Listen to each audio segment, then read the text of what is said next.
Ao longo de nossas carreiras, acabamos esbarrando com pessoas que têm muito receio de usar remédio. Você aí, por acaso, é uma dessas pessoas?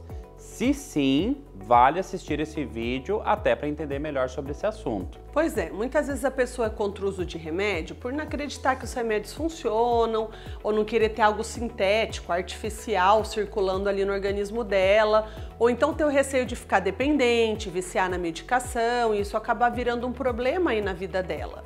Tem muitas pessoas que têm medo dos temidos efeitos colaterais ou então uma farmacofobia, que é um medo exagerado e irracional de usar um remédio, que aí é um transtorno psiquiátrico que precisa de tratamento. Vamos explorar então cada um desses itens?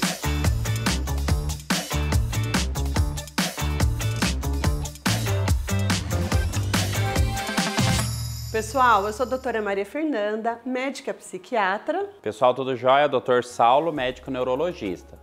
Vamos analisar então todos esses motivos junto com você para tentar quebrar alguns mitos e quem sabe te ajudar em algum tratamento que requeira necessariamente remédios. A ideia aqui não é impor uma verdade, hein? É realmente trazer pontos para reflexão e quem sabe ajudar de alguma forma. Se você é contra remédios e não concordar com os argumentos, não tem problema algum, ok? Respeitamos a sua opinião. E comenta pra gente aqui por que você discorda pra gente ter os contrapontos.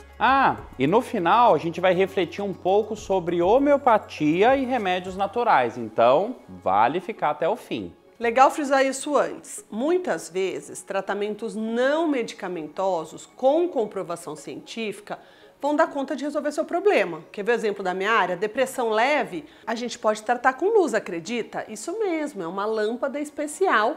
Inclusive, eu vou deixar aqui o link se você quiser saber mais sobre esse assunto, que a gente já fez um vídeo sobre ele. Ou então, alguns quadros mais leves de ansiedade podem ser tratados com terapia cognitivo-comportamental e mudança de hábitos de vida. Ou ainda uma gestante com depressão grave que não pode usar remédio de forma alguma. Ela pode ser tratada com a eletroconvulsoterapia, que é ECT, e que mudou, hein? Não é aquela ideia terrível de dar choque nas pessoas lá para penalizá-las, como acontecia no passado. Ou então com a estimulação magnética transcraniana, que é um aparelho que emite ondas para o cérebro. Ou então, exemplos da minha sub-área, que é a tontura. A principal causa de vertigem, a VPPB, chamada de labirintite dos cristais soltos, se trata sem remédios, com manobras. Ou então, olha só, uma enxaqueca leve, que dá para tratar com riboflavina, que é uma vitamina, e mudanças no estilo de vida, para evitar os gatilhos da dor de cabeça, entre muitos outros exemplos. Mas, muitas vezes, não tem saída. O remédio ele é necessário. Só as medidas não medicamentosas não vão dar conta do recado e a pessoa precisará do remédio para atingir a sua melhora. Nós médicos não somos robôs prescritores de medicação. Grande parte da ciência médica está exatamente em reconhecer se é ou não uma doença e se há ou não a necessidade de medicamentos. Muitas vezes nem é doença. Muitas vezes dá para contornar sem remédios, como citamos vários exemplos. Passamos remédios quando eles são realmente necessários. Bom, então vamos aos motivos possíveis de não se querer usar remédio para entender melhor cada situação e aí a gente vai filosofar um pouco a respeito. Primeiro lugar, não acreditar que os remédios funcionam. Bom, antigamente a gente usava o que a gente tinha e rezava para dar certo. Atualmente, a gente tem a medicina baseada em evidência científica. O que é isso? Significa que para um remédio, para a gente poder usar um remédio, ele tem que ser comprovado que ele funciona para a maior parte das pessoas que utilizaram e que ele é um remédio seguro para uso. Então, um remédio alopático, qualquer que tenha aí na prateleira da farmácia, para ele estar ali, ele foi testado rigorosamente em animais, depois em humanos, ou seja, a gente tem as 4 fases de estudos que a gente fala, e não poucas, mas sim milhares de vezes comprovando que ele funciona para a maioria das pessoas que têm aquela determinada doença. Nossa, daria um vídeo inteiro só para falar aí sobre o rigor desses estudos, de como é complexa e minuciosa as etapas dos estudos para garantir que o remédio funcione. Então sim, a gente tem comprovação científica séria atrás da eficácia de um remédio. Mas aí, claro, a pessoa pode argumentar que os estudos são da indústria farmacêutica e são estudos, comprados. Olha, tudo é meticulosamente fiscalizado e revisado por agências sérias e neutras, além dos estudos serem desenvolvidos muitas vezes de forma multicêntrica, como assim? Em vários países ao mesmo tempo, com vínculo em entidades de pesquisa e universidades sérias. Então, poxa, né? Fica mais difícil pensar nessa hipótese de médicos pesquisadores corruptos com pessoas doentes fingindo resultados para ganhar dinheiro. E outra, né? A esmagadora maioria dos remédios pretendidos de serem lançados pela indústria falha nessas etapas no meio do caminho. Ou seja, a maior parte dos possíveis novos remédios nem chega a estudo em humanos e muitos dos que chegam são interrompidos por falta de eficácia. Se a teoria da conspiração fosse real, nenhum remédio falharia e a indústria não gastaria milhões e milhões com tentativas fracassadas de desenvolver novas moléculas. Não é mesmo? Está certo que a indústria farmacêutica tem sua parcela de culpa na má fama que ela recebe, porque ela faz muito lobby, estimulando, né, a medicalização excessiva, tanto com o público consumidor, quanto com os profissionais de saúde. E sim, os lucros deles são gigantescos e, na minha opinião, os medicamentos poderiam e deveriam ser mais acessíveis. Mas o mais importante é que o processo, né, ao qual os medicamentos são descobertos, desenvolvidos, testados, eles estão de acordo com o método científico. Para mim faz sentido. E para você? Comenta pra gente saber o que você pensa sobre esse ponto em específico. E não deixa de seguir o canal. Se já chegou até aqui, ajuda a gente a levar informação para mais pessoas que precisam. Dá uma curtida. Um outro motivo que a gente escuta é de não gostar de ter algo sintético, artificial correndo pelo corpo. Bom, realmente é algo artificial criado em laboratório, mas pensa comigo, a comida que você come hoje, em grande parte, é criada em laboratório, por conta de corante, conservante, flavorizante, adoçante e afins.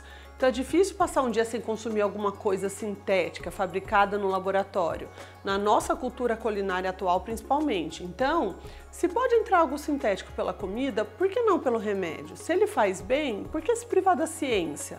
A humanidade vive cada vez mais e com mais qualidade de vida graças ao avanço da medicina. Em grande parte disso é pelos remédios. Se não fossem os remédios para pressão alta, diabetes, colesterol, por exemplo, a gente ainda estaria achando normal uma pessoa morrer com 50 anos de idade, coisa que hoje é sempre visto como, nossa, como assim, morreu muito jovem. Agora, um outro ponto a ser discutido, a temática do vício. Quem aqui não tem medo de viciar em algo, não é mesmo? Até porque associamos vício a drogas de abuso, né, como cocaína, heroína, êxtase, álcool ou jogos de azar. Não vou mentir, sim, existem remédios com potencial de dependência, de vício, mas calma, não sai do vídeo ainda não, hein? Esses remédios são uma minoria. E as entidades sanitárias, no caso a Anvisa aqui no Brasil, têm sempre o cuidado de deixar muito claro para todos quais são esses remédios com risco de vício. Aqui no Brasil, por exemplo, esses remédios ganham a tarja preta na sua caixa e é necessário receitas especiais, que são as azuis ou amarelas, para sua prescrição. Então escuta essa, os remédios tarja vermelha e branca não viciam, com certeza não. Lembrar que remédios então para pressão, diabetes, colesterol, depressão, enxaqueca, ansiedade, tontura, epilepsia, moduladores de humor, tireoide, não são tarja preta, ou seja, não viciam, porque se viciassem, se em algum ponto do estudo de aprovação aparecer o vício, estaria uma tarja preta neles. Você não vai ter uma abstinência ou fissura de uso desses remédios se parar, como se fosse um usuário de crack ou um usuário de LSD, por exemplo. Agora, calma em outro ponto também. Ter que usar por toda a vida não significa que ele viciou o corpo. Pensa comigo. Às vezes, o nosso corpo sofre uma falha irreparável. Por exemplo, pâncreas um belo dia deixou de produzir insulina. A gente não consegue ainda fazer as células do pâncreas voltarem a produzir insulina. Então, para que o açúcar em excesso não faça mal para o corpo, precisaremos de um remédio para fazer o que a insulina deveria fazer para o resto da vida, possivelmente. Não quer dizer que seu corpo ficou viciado no remédio para diabetes, aqui no exemplo. Se você parar o remédio, vai ficar descontrolado o açúcar como estava antes do remédio, não pior. Mas não porque seu corpo viciou no remédio, sim porque seu corpo, no exemplo aqui o pâncreas, tem infelizmente uma falha irreversível. Então sim, você vai precisar do remédio para o resto da vida e que bom que ele existe, pois diabéticos sem tratamento morriam super cedo por problemas de coração ou rim, além de ficarem muitas vezes cegos e com dores terríveis. Com os remédios, evitamos tudo isso de acontecer para garantir que a pessoa viva mais e com mais qualidade de vida, como se ela, não tivesse o diabetes. Então, de novo, que bom que existe o remédio. Essa é a lógica que tem que ser ponderada. Então, uma coisa é o remédio viciar, outra coisa é seu corpo precisar dele por muito tempo, pela vida inteira, por uma falha permanente que seu corpo apresenta e que agora existe uma medicação para consertar. E claro, tem o receio dos efeitos colaterais. Quem que não tem? Para refletir assim, toda medicação tem risco de efeito colateral e isso é estatisticamente investigado e registrado nos estudos. Então, um remédio só pode ser comercializado em humanos se for provado que o risco de efeitos colaterais é baixo e esse remédio é seguro. Então, estatisticamente, a chance de algo raro e grave acontecer é minúscula nos remédios que estão no mercado. E outra coisa importante, a esmagadora maioria dos efeitos colaterais, ela é reversível com a parada do medicamento, não é uma coisa permanente. E poxa, se teve algum efeito colateral incômodo, o médico vai avaliar a troca da medicação por outra opção até encontrar um remédio que encaixe melhor com o seu organismo e não te dê nenhum incômodo. A ideia sempre é tentar ter um efeito terapêutico sem efeito colateral intolerável. Nós médicos não queremos trocar um incômodo por outro, né? Não adianta ajudar de um lado e piorar do outro. Cobertor curto, né? Então, se você teve algum efeito colateral com algum remédio, calma. Não quer dizer necessariamente que vai acontecer com outros. E de novo, lembre-se que a maior parte dos efeitos colaterais, quando ocorrem, não são graves, salvo as exceções. E cuidado com a bula, porque ela pode assustar muito a gente e induzir até mesmo psicologicamente a gente a ter efeitos colaterais. A gente costuma explicar para os nossos pacientes que a bula, ela vai ter de tudo, mas por quê? Porque a intenção ali da bula é muito mais servir como uma proteção do laboratório do que um alerta para o paciente. Então sempre converse com o seu médico dos possíveis efeitos colaterais e planos para agir caso eles aconteçam. E antes da Maria Fernanda falar da farmacofobia, que aqui é uma doença psiquiátrica que gera medo irracional de remédios, uma reflexão importante. Muita gente é adepto de homeopatia e remédios naturais, as vitaminas e fitoterápicos por acreditarem ser mais saudável e seguro para a saúde. Pois sim, se o fitoterápico tem comprovação de funcionar, também somos super a favor. Agora, só para registro, muitos fitoterápicos podem também dar efeitos colaterais, ok? Ser natural não significa que é isento de risco. Vemos muita gente com fórmulas malucas de 1000 substâncias naturais que estão com efeitos colaterais e não sabem que é por causa dessas fórmulas.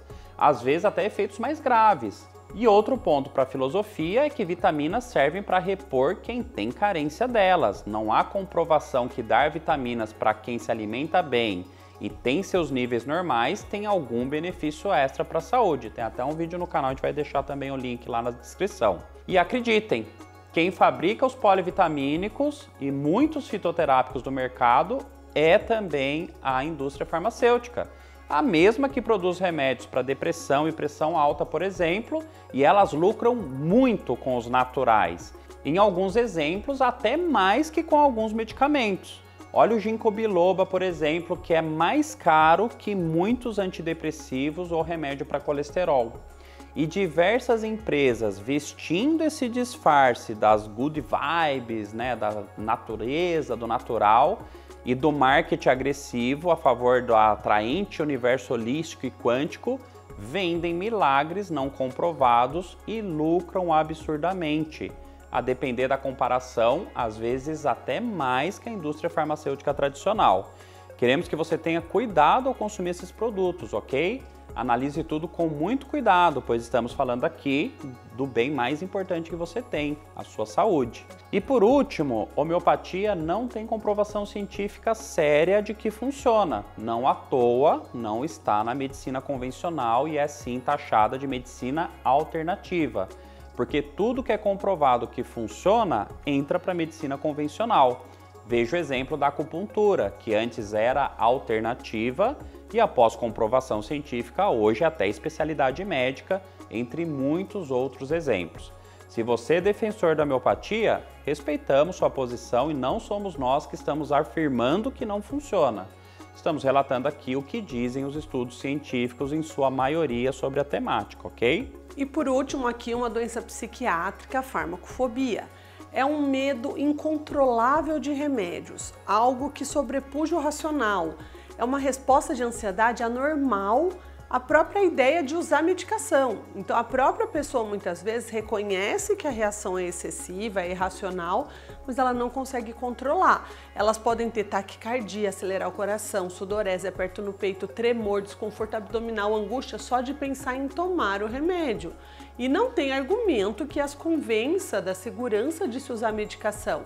É realmente um medo assim involuntário, incontrolável. E aí, para o tratamento, normalmente a gente vai usar a terapia cognitivo-comportamental bastante intensiva ali, né? Com uso até de exposição ou de sensibilização sistemática.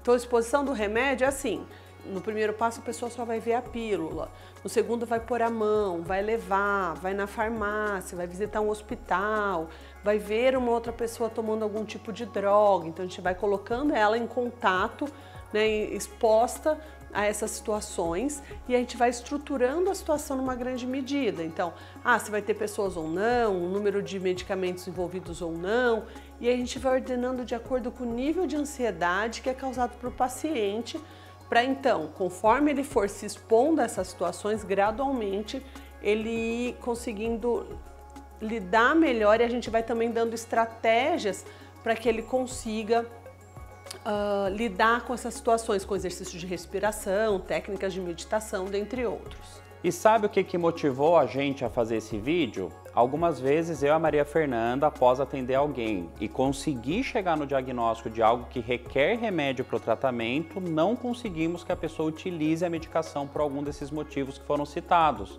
A gente sabe o que está provocando o sofrimento da pessoa, a gente sabe qual medicação teria capacidade de aliviar esse mal e a pessoa não consegue usar o remédio. É bem frustrante para a gente, claro, para você que tem algum problema em usar o remédio. Não pense que não entendemos também o seu sofrimento. Ter alguma dificuldade em utilizar remédios é fruto de algo muito complexo. É uma somatória de experiências passadas, o meio que a gente vive, a cultura daquela família, traumas do passado, contato com fake news, entre muitos outros fatores. O que queremos dizer é que entendemos sua opinião de não usar medicação e entendemos também o sofrimento e frustração para você, que é receber a notícia que, para o seu caso, é necessário o uso de remédios. Mas sempre dizemos, é melhor viver bem com remédios do que mal sem. Então a gente espera que, com esse vídeo, algumas reflexões te ajudem na sua decisão de tomar ou não uma medicação quando necessária. Esperamos de verdade que você fique bem, pois essa é a grande missão de nossas vidas aí como médicos. Um abraço, pessoal!